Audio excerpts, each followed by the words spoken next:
Assalamualaikum warahmatullahi wabarakatuh.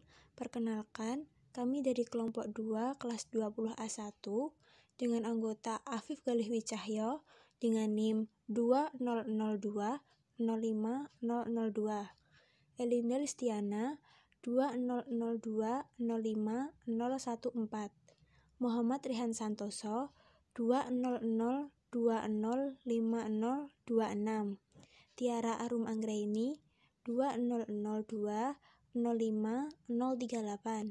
Di sini kami ingin mempresentasikan tentang perencanaan sumber daya manusia berdasarkan metode analisis beban kerja kesehatan.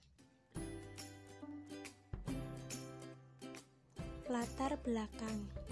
Rekam medis merupakan berkas yang berisi catatan dan dokumen, antara lain identitas pasien, hasil pemeriksaan, pengobatan yang telah diberikan, serta tindakan dan pelayanan lain yang diberikan kepada pasien.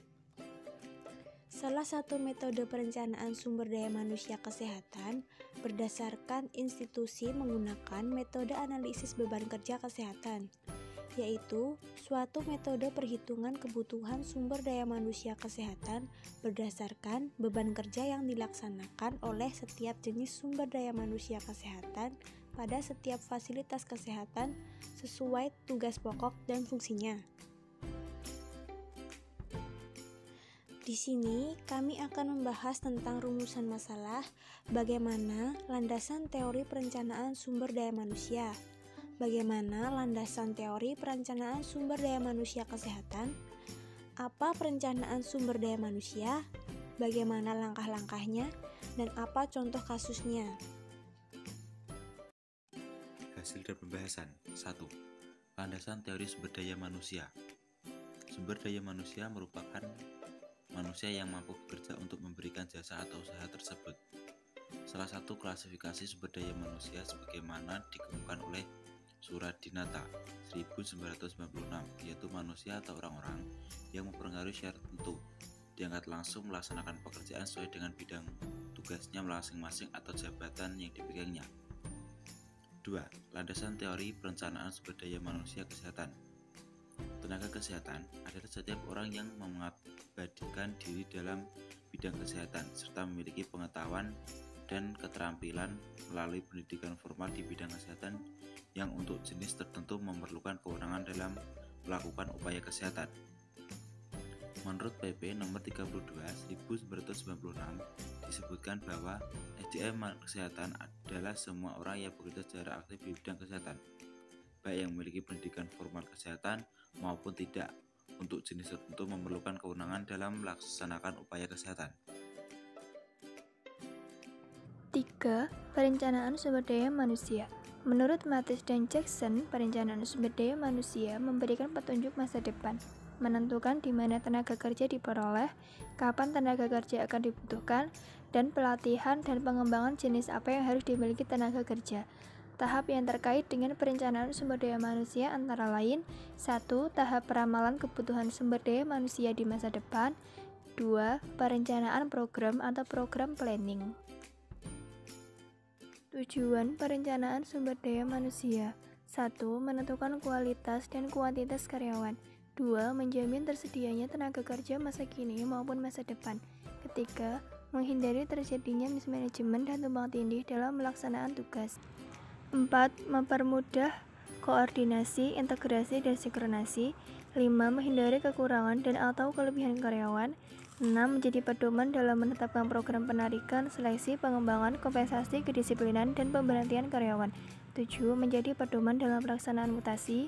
8. Menjadi dasar dalam penilaian karyawan. Manfaat perencanaan sumber daya manusia. 1. Organisasi dapat memanfaatkan SDM yang sudah ada dalam organisasi secara baik. 2. Melalui perencanaan SDM yang matang, produktivitas kerja dari tenaga yang sudah ada dapat lebih ditingkatkan. 3. Perencanaan sumber daya manusia berkaitan dengan penentuan kebutuhan akan tenaga kerja di masa depan. 4. Dengan perencanaan SDM dapat diperoleh manfaat semaksimal mungkin. 5. Perencanaan SDM yang profesional mendorong organisasi menciptakan dan menyempurnakan sistem informasi SDM. 6. Perencanaan SDM dapat meningkatkan koordinasi antar manajemen unit kerja atau departemen. 4. Langkah-langkah perencanaan sumber daya manusia kesehatan. 1. Menetapkan vaskes dan jenis SDMK. 2. Menetapkan waktu kerja tersedia. 3. Menetapkan komponen beban kerja dan norma waktu. 4. Menghitung standar beban kerja. 5. Menghitung standar tugas penunjang dan faktor tugas penunjang. 6. Menghitung kebutuhan SDM kesehatan. 5. Contoh kasus. Analisis beban kerja dan kebutuhan sumber daya manusia petugas reka medis. Puskesmas Adan-Adan, Kabupaten Kediri. Desain penelitian ini yaitu deskriptif dengan pendekatan case study. Responden dalam penelitian ini yaitu petugas reka medis Puskesmas Adan-Adan Kabupaten Kediri yang berjumlah 1 orang. Berdasarkan hasil perhitungan analisis beban kerja menggunakan metode ABK, jumlah tenaga reka medis di Puskesmas Adan-Adan Kabupaten Kediri masih kurang. Seharusnya, jumlah petugas reka medis berjumlah 3 orang. Namun, di Puskesmas Adan-Adan Kabupaten Kediri hanya ada 1 orang. Oleh karena itu, jumlah petugas reka medis masih kurang 2 orang.